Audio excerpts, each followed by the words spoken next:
So let me introduce myself. My name is Missani Raphael. I am a Haitian-Canadian artist based in Edmonton. I am one of the 5 artists representing this year for 5 Artists One Love 2023. Can I get a round of applause? The event 5 Artists One Love, directed by Darren Jordan, was created to promote and elevate African voices and talent within our communities. And what's really exciting is that approximately 1,200 people attended for a curated night of music, fashion, food, and laughter, not to forget to mention art. And what's even more exciting is that this was my first exhibition. I hold this experience so close to my heart because I was surrounded by people who looked like me. And not only that, I would be the first Haitian-Canadian artist to represent in 5 Artists One Love. What? Can I get a second round of applause? When I first heard this news, I sprung out of my seat, probably did 10 backflips, no hands, and that's when reality set in. Then I realized the weight that I was holding on my shoulders, that I wasn't only representing myself, but I was representing my culture, my family, my people, and not only that, my experience as a Haitian kid born and raised in Canada. This whole exhibition was about representation, so this was a really historic and validating moment for me, knowing that I'm in the right place with the right people, doing what I love. I wouldn't want to be anywhere else. Let's talk inspiration. One of my biggest inspirations have to be the strong, dedicated Black women in my life, my grandma and my mother. Starting with my grandma, she was a seamstress by trade. She sewed raw materials together to create larger bodies of work. I would be so inspired by the elegant and detailed works that she would create with such high quality. These were even clothes that we would grow up wearing. I remember while I was younger, we would go window shopping and I would say, "Hey, I really want that dress." And she would say, girl, no you don't. Like how your mom would say, "Yeah, we got food at home." Same energy, same vibe. And now my mother. She grew up doing Haitian folkloric dancing, using her body as a tool to convey messages and retell stories with intentional, powerful steps and movements, illustrating the history, suffering, and cultural joys of Haiti. My mom spent most of her teen life traveling and performing all across Haiti. I was fortunate enough that I had these insanely talented women in my life to pass down their knowledge and skills. Unfortunately for me, I didn't quite absorb their passion and needed a means of expression that felt genuine and authentic to me. And this is where I found animation, using structures to create complete bodies of work from my grandma and incorporating fluid movement and storytelling from my mom. My siblings have also been a huge inspiration to me. One of my most fondest memories, but also a struggle story, was going through the magazines, finding the toy section, laminating the toy pictures with a piece of tape and cutting them out just so that we could play with them growing up. This was significant for my creativity today because as a kid who didn't grow up with much, I took it into my own hands to create something more.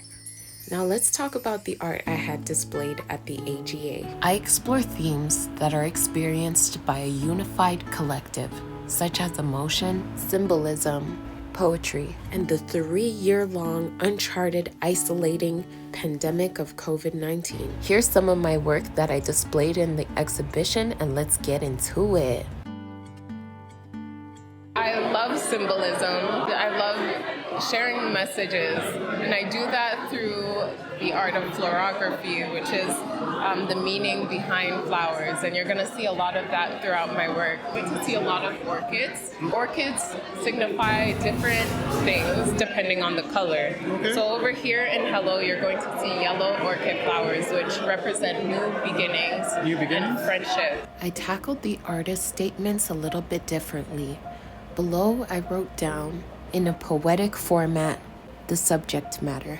Here I write, when we collide, we become new bodies of information. Let us be set in a never-ending motion every time we say hello, and a yellow orchid flower.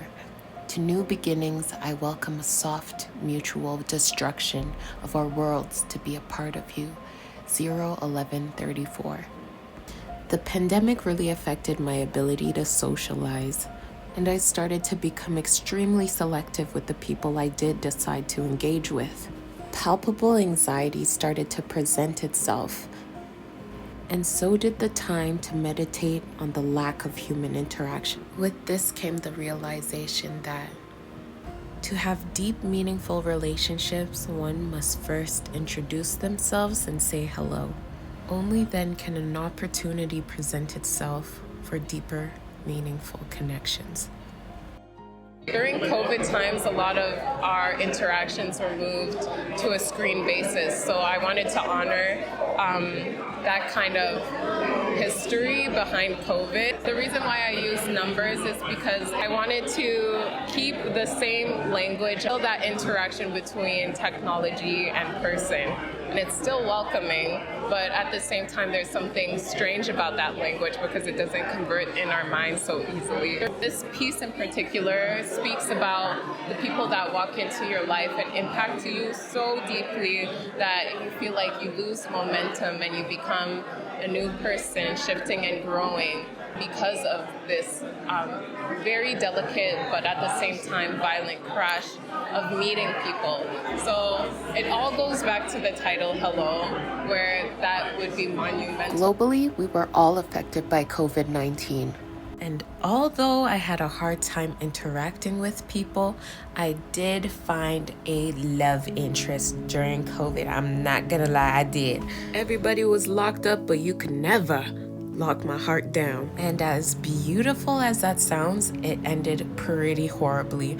And this art piece is kind of dedicated to that. Titled Lessons, created in 2020. The subject matter reads, captured by the moment we spend in time, lessons and blessings in disguise, never knowing it was 444, my protection.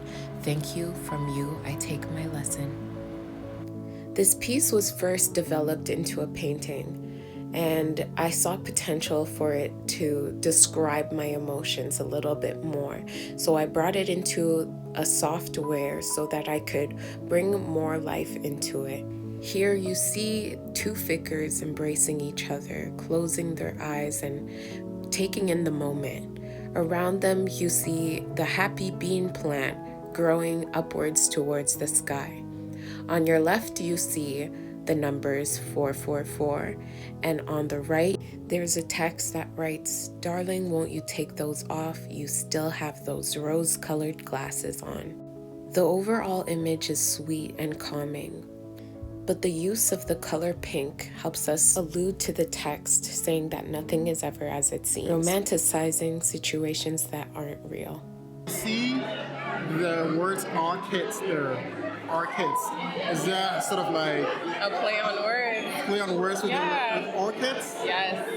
Okay, so why orchids? Titled Our Kids, created in 2022. The artist's statement reads, "To the youngest part of myself is how I'll treat our kids. I believe in white orchid flowers for us too." Being isolated was also a call for action, for reflection. I realized there was a lot of parts of me that were unhealed and that manifested into my adult life. One way I realized that I could connect with my inner child was through creating. And that is something that I put on the back burner for a year, where I didn't touch a pencil, where I didn't conceptualize. And it really hurt me. And I felt like I regressed as a person. My communication went down, my mental health went down, everything was snowballing, and amidst all the darkness, I found a little light that was calling to be taken care of. The message was clear. How could I advocate for that inner child that's within me today? And how could I take care of her? Is it? Yeah, wonderful question. Orchids, this particular color, the white, it represents innocence. And what we relate innocence to a lot of the time are children. Yeah, our kids. So you see the motion of the hand opening and closing, and it's a form of protection. Closing to shield the flower from any wrongdoings, and opening to celebrate its beautiful youth and innocence. But at the same time, you can see the firm hold on the hand and the orchid damaging the petals. So it's kind of a play where there's a struggle to keep that innocence. And when I speak of innocence, I speak of my inner child. Right. I speak to the younger parts of ourselves. Right. And this is the parts that we want to celebrate, and we want to protect, and we want to nourish, and we want to help grow. Protection is really important and key for the inner child. That's absolutely brilliant. Now, honestly, looking at the art now and hearing the history or the story behind it gives it a whole new meaning that I can actually relate to. Yeah. And it's such a brilliant piece of art. From a neutral point of view, I always say that I look at art with just admiring it, just the way it looks like, and not really understanding what it represents, but just hearing the story behind this art and what it represents. It's really smart, and congratulations on that. This is really meaningful. I like to hear more of it when you actually take the stage here and do the presentation for the whole crowd. And congratulations again, Messany, on your beautiful artwork. Thank you. Thank you for talking to me.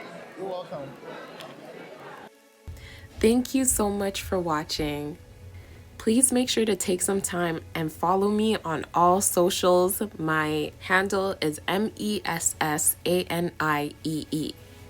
So hit that follow button. I want to make sure that you don't miss out on any of these amazing creative projects that I'll be taking on. I'm just trying to bless your feed with a little bit of art, more like a lot of it. I want to give a special thank you to 5 Artists One Love for choosing me to be one of the 5 featured artists this year. And I really want to thank every single one of you for watching. I hope you had as much fun as I did creating this. So, yeah, see you next time. Make sure to subscribe.